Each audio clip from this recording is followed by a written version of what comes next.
إن الحمد لله نحمده ونستعينه ونستغفره ونعوذ بالله من شرور أنفسنا ومن سيئات أعمالنا من يهده الله فلا مضل له ومن يضلل فلا هادي له أشهد أن لا إله إلا الله وحده لا شريك له وأشهد أن محمدا عبده ورسوله لا نبي بعده اللهم صل وسلم وبارك على سيدنا محمد وعلى آله وأصحابه ومن تبعه بإحسان إلى يوم الدين أما بعد فيا عباد الله أوصيكم ونفسي بتقوى الله فقد فاز المتقون قال الله تعالى في القرآن العظيم أعوذ بالله من الشيطان الرجيم يا أيها الذين آمنوا اتقوا الله حق تقاته ولا تموتن إلا وأنتم مسلمون يا أيها الذين آمنوا اتقوا الله وقولوا قولا سديدا يصلح لكم أعمالكم ويغفر لكم ذنوبكم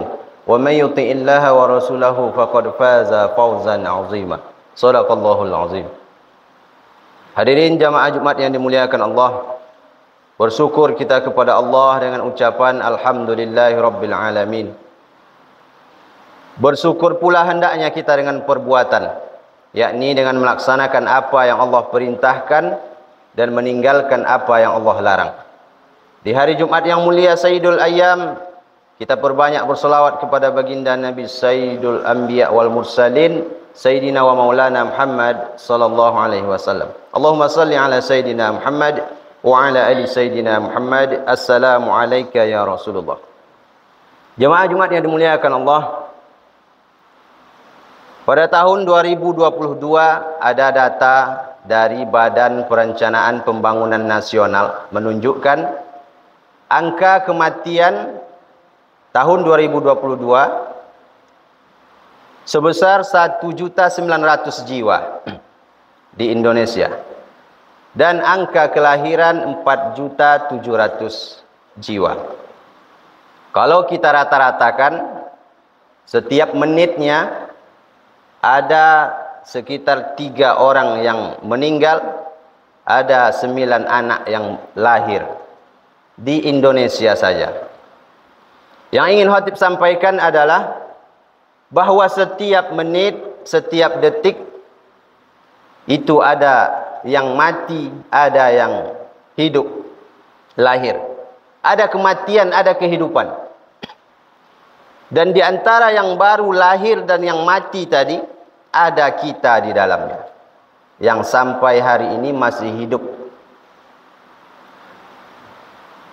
Adakah kita pernah bertanya pada diri kita, untuk apa Allah Subhanahu wa taala masih memberikan kita hidup sampai detik ini? Maka Allah berikan jawabannya dalam Al-Qur'an surah Al-Mulk ayat 2. Allazi khalaqal mauta wal hayata liyabluwakum ayyukum ahsanu amala. Allah yang menciptakan kematian dan menciptakan kehidupan. Liyabluwakum ayyukum ahsanu amala. Untuk menguji siapa yang paling baik amalnya di antara kamu. Maka kita hidup sampai hari ini, sampai detik ini, Allah ingin melihat siapa yang beramal, siapa yang tidak. Maka orang yang paling hebat bukan yang paling banyak hartanya, bukan yang paling tinggi jabatannya, bukan yang paling tinggi ilmunya, tapi yang paling banyak amal solehnya. Maka dalam ayat lain Allah katakan, innal insana lafi khusri. Sesungguhnya semua manusia itu rugi. Yang kaya rugi, yang miskin rugi. Yang punya kuasa rugi, rakyat biasa rugi. Yang punya ilmu rugi, yang jahil rugi. Illal ladzina amanu, kecuali mereka. Kalau mereka beriman, percaya kepada Allah, asyhadu an la ilaha illallah wa asyhadu anna Muhammadar Rasulullah, wa amilus shalihat, dan beramal soleh, maka mereka tidak rugi. Maka kita hidup sampai hari ini, Allah ingin melihat kita apakah kita beramal atau tidak. Dan amal ini kalau dikelompokkan terbagi menjadi 4 kelompok, 4 jenis amal. Yang pertama, amal badan. Tegak, ruku, sujud, sa'i, tawaf, puasa, termasuk amal badan. Yang kedua, amal lisan, baca Quran, zikir, istighfar, solawat, amal lisan. Yang ketiga, amal harta, zakat, sedekah, infak, wakaf, kurban, termasuk amal harta. Lalu yang keempat, kalau yang tiga tadi dia nampak oleh mata, bisa dilihat, bisa didengar oleh telinga, baca Quran, zikir. Yang keempat ini tak bisa dilihat oleh mata, tak bisa didengar oleh telinga. Itulah dia amal hati. Ridho menerima takdir Allah, ikhlas menerima ketetapan Allah, amal hati. Di sinilah bijaksananya Allah, adilnya Allah. Kalaulah yang bisa mengantarkan ke surga itu hanya amal badan saja, lalu bagaimana dengan orang-orang yang sakit, lumpuh seumur hidup, terbaring di rumah sakit, tak bisa beramal dengan badan? Maka dia masih bisa beramal dengan lisannya. Kalaulah yang bisa mengantarkan ke surga itu hanyalah amal harta saja, bagaimana dengan orang-orang yang tak punya harta? Bagaimana dengan orang-orang yang susah? Maka dia tetap bisa beramal dengan badannya.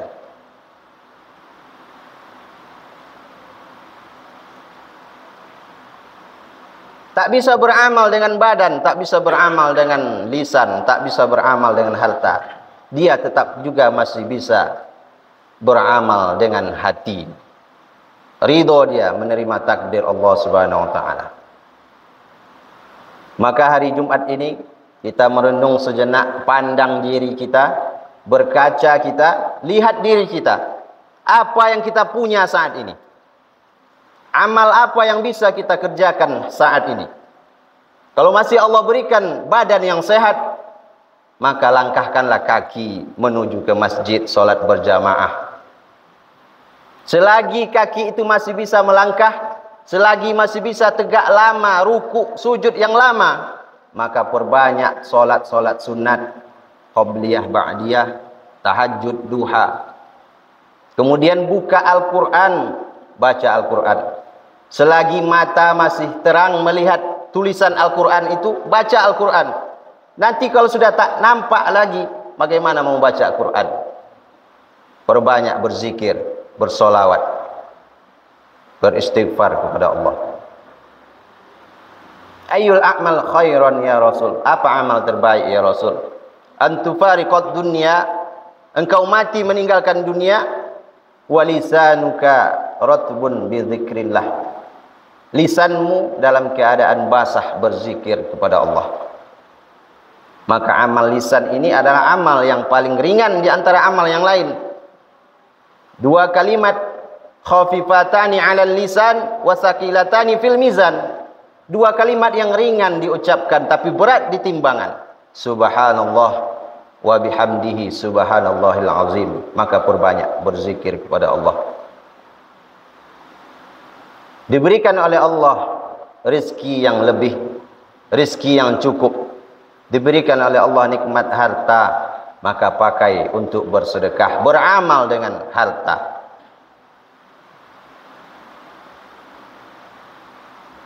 Ma'akalta fa'afnaita, karena harta yang engkau belanjakan untuk makanan, engkau makan, dia hanya akan habis busuk. Aulabista fa'ablaita, yang kau belanjakan untuk kau pakai, dia hanya akan habis lapuk. Autasaddaqta fa'amdaita, yang kau sedekahkan di jalan Allah, itulah yang akan menolongmu, yang akan kekal abadi. Satu sak semen, batu bata, kerikil, seng, lantai keramik, AC, itulah yang akan menjadi temanmu di alam barzah sampai kiamat tiba. Makanya orang-orang yang sudah mati itu, kalau mereka diberikan kesempatan hidup lagi oleh Allah, apa kata mereka? Laula akhaltani ila ajalin qarib, seandainya engkau beri kami kesempatan hidup sebentar saja ya Allah, fa asaddaqa wa akum minas solihin, maka kami akan bersedekah dan beramal soleh. Kenapa mereka ingin bersedekah? Karena ketika di alam barzah langsung nampak oleh matanya pahala sedekah itu mengalir. Kenapa bukan ingin haji dan umroh? Karena pahala haji dan umroh nanti ketika di padang mahsyar. Tapi pahala sedekah dia mengalir langsung ketika di alam barzah sampai kiamat tiba. Maka perbanyak bersedekah.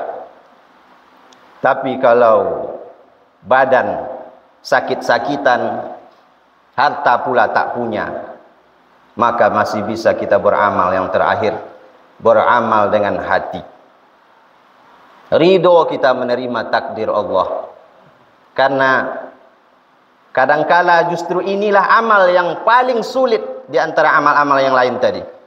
Karena banyak orang yang sanggup bangun tahajud malam, sanggup dia puasa sunat, sanggup solat sunat, tapi ketika harus menerima takdir Allah terasa berat. Ketika harus menerima takdir Allah sulit. Terbesit juga dalam hatinya, kenapa ini terjadi pada diri saya? Kenapa ini terjadi pada anak saya? Kenapa terjadi pada keluarga saya? Maka itu tandanya kita tidak ridho dengan takdir Allah. Inna azamal jaza' ma'izamil bala. Sesungguhnya besarnya pahala, besarnya balasan yang Allah berikan sebanding dengan besarnya cobaan yang Allah berikan. Wa inna Allaha idza ahabba qauman ibtalahum. Kalau Allah itu cinta pada suatu kaum, Allah sayang pada seorang hamba, maka Allah akan mengujinya. Faman radiya falahu ridha. Kalau dia ridho menerima cobaan Allah itu, maka keridhaan Allah baginya. Wa man sakhita falahu sakhata. Tapi kalau dia murka dengan cobaan yang Allah berikan, maka kemurkaan Allah pula baginya. Ridho menerima takdir Allah, kadang inilah yang paling berat. Jemaah Jumat yang dimuliakan Allah. Maka wasta'inu bis sabri was shalah. Ridho menerima takdir Allah itu bisa kita capai dengan banyak-banyak sabar dan salat. Maka jamaah yang dimuliakan Allah, kita lihat diri kita masing-masing, kita nilai diri kita masing-masing. Kira-kira amal yang mana yang berat bagi kita, mana yang ringan bagi kita.